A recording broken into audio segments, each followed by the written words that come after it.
The holiday season is one that's always difficult, challenging, whether it's trying to find that perfect gift for your loved one, trying to set aside the money to make your kids the most magical Christmas they've ever had, or in my case, trying to keep the dramatics to a minimum. On today's episode of The One With, I'll be telling you all the story of one of the most overly dramatic holiday seasons that I've ever had. It started on my birthday and ended on January 1st. And it was the first time that it ever actually dealt with the realization that maybe the things everyone says about you is actually true. Self-reflection and self-evaluation has never been one of my strong suits. And this case was no different. But on The One With, the Christmas in New York, I definitely learned a thing or two. Our story starts on my birthday, November 9th. I was sitting at a bar with all of my closest friends and family, anticipating the arrival of a girl that I swore I was going to marry. I was head over heels in love. I had talked her up to literally everyone that would listen to me, and trust me, not everyone wanted to listen to me. But I made it apparent that this was the girl that I was going to spend the rest of my life with. I was head over heels in love for the first time, and when she didn't show, when she called and told me that she couldn't do it, that she couldn't commit herself to me, that she couldn't just be with me, my heart shattered in a way that I'd never felt before. And in that moment, I realized that maybe I wasn't supposed to be happy. Now, most people, when they get their heart broken, decide to take a break from the dating scene, decide to take a break from just being around people and just focus on themselves. Well, you see, I was not like that. It's not like that at all. So that night, while I was sitting at the bar nursing my broken heart, embarrassed at the fact that I talked up this person that literally stood me up on one of the most important days of my life, I picked up the phone and messaged someone on Facebook that I had been flirting with incessantly for the last couple of weeks. Now, it was harmless flirting, obviously. I had feelings for someone else. I was committed to somebody else, but harmless flirting, little messages back and forth. And I sent a message and asked if she'd be interested in getting together sometime. Told her about my failed attempt at love, and before I knew it, she had bought me a bus ticket to New York.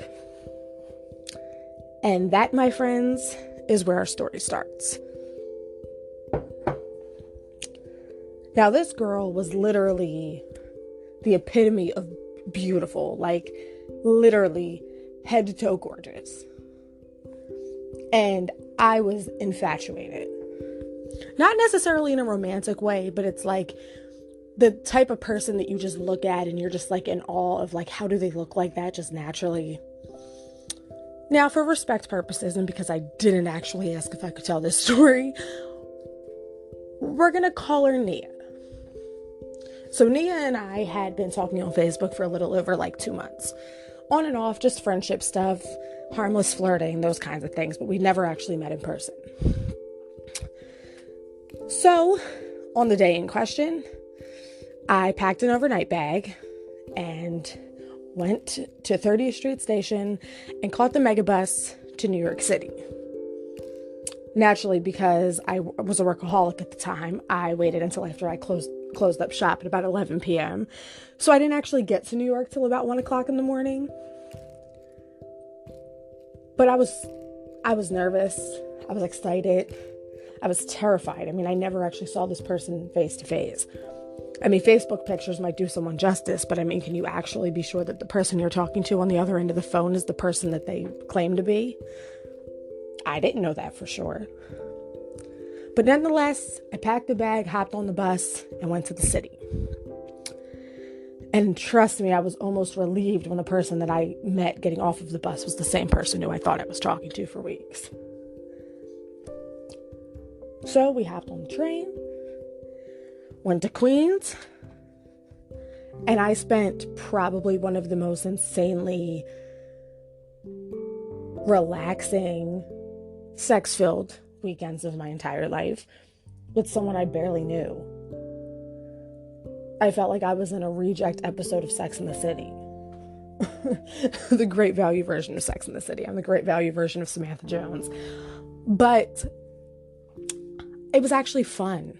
I was so uptight and so worried about what everyone always thought of me, and I was so embarrassed at the fact that I had really had my heart broken that I just wanted a chance to breathe and just be free. And Nia was more than happy to oblige with that. And we spent a weekend together that was really fun and invigorating, romantic and sexy, and I had a blast.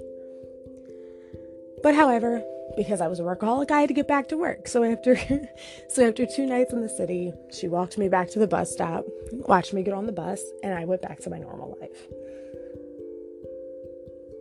And because I did the thing that you're supposed to not do, which is I rebounded from one of my first heartbreaks, I ended up catching feelings very quickly for somebody just because they were being nice to me. And before I knew it, I was making any excuse to go back to the city to spend the weekend with her. Even if it was just an overnight or a 2-day trip, I would go to 30th Street Station at 11 o'clock on Wednesdays and spend 2 days there and come back and go right to work. We'd talk on the phone for hours. We'd Zoom, we'd Skype, and this will age me, but we would Uvu. And it was just great. Like, we got along, we understood each other. She was interesting and fun, and it just made me feel better about the fact that the person that I loved didn't love me back. It was a distraction. And it wasn't until things got pretty heated and pretty regular that I realized what I was actually doing was wrong. When Nia showed up at my house on Christmas Day, to surprise me, I'd realized what I had done. This person was dealing with their own personal hell. Their mother was sick and in the hospital, and I was a constant in their life, someone that they could lean on and trust. And they had done that. They leaned it on me. They trusted me. They actually came to my house for Christmas. And all the while, I didn't have those feelings for them. I was ashamed. And I didn't know how to explain it to her or to myself, so I just kept it going. We exchanged gifts. We'd spent that whole couple of days together. She went back to New York, and we made plans for me to go spend New Year's Eve there with her.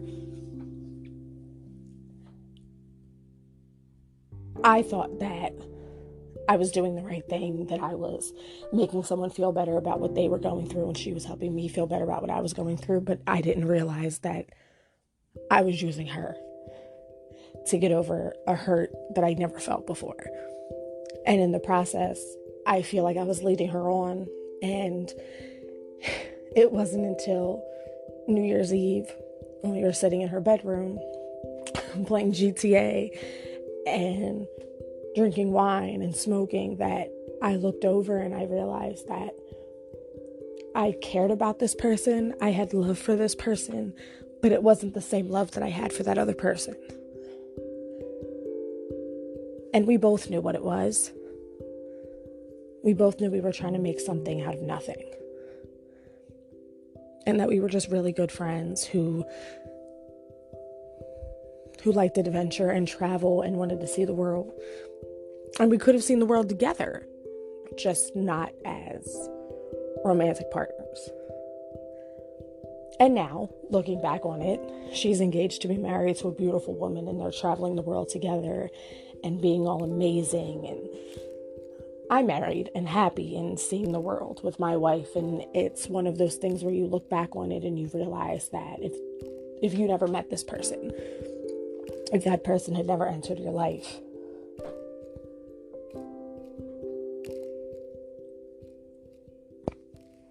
would you be as strong as you are now?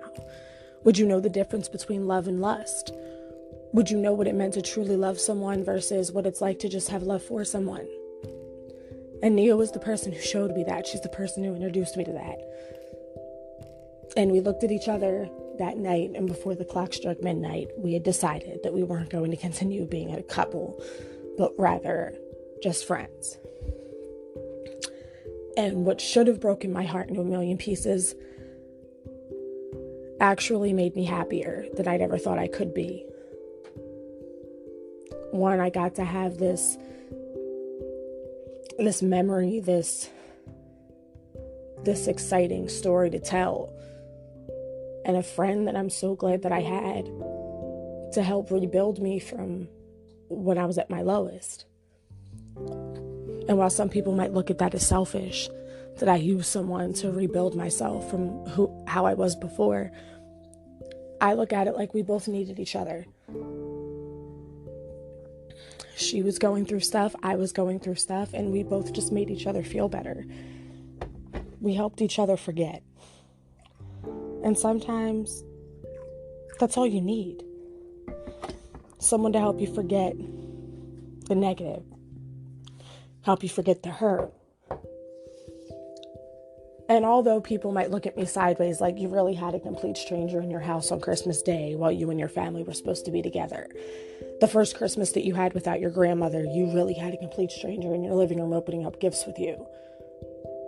I look at it like she was my present.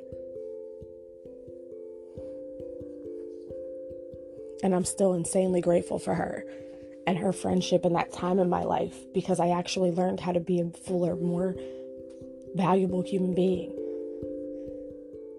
And I mean, we're both successful, thriving, and in love with other people, and we still look out for each other.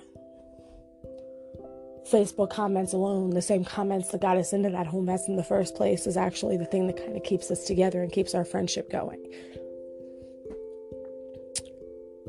And with that being said, the one with the Christmas in New York actually taught me that sometimes the most valuable lessons you'll ever learn in life, the people that are supposed to teach you things, that are supposed to guide you in the right direction, come in the most unlikely boxes, come in the most unlikely faces. And sometimes this person who you think is supposed to replace someone else has their own purpose for you.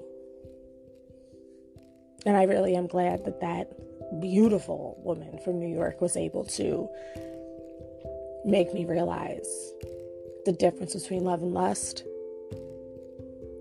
between romantic love and platonic love, and teach me that no matter what was going on in my life, I always had someone who would pick up the phone. And I'm grateful for her. So with that being said, happy holidays, everyone.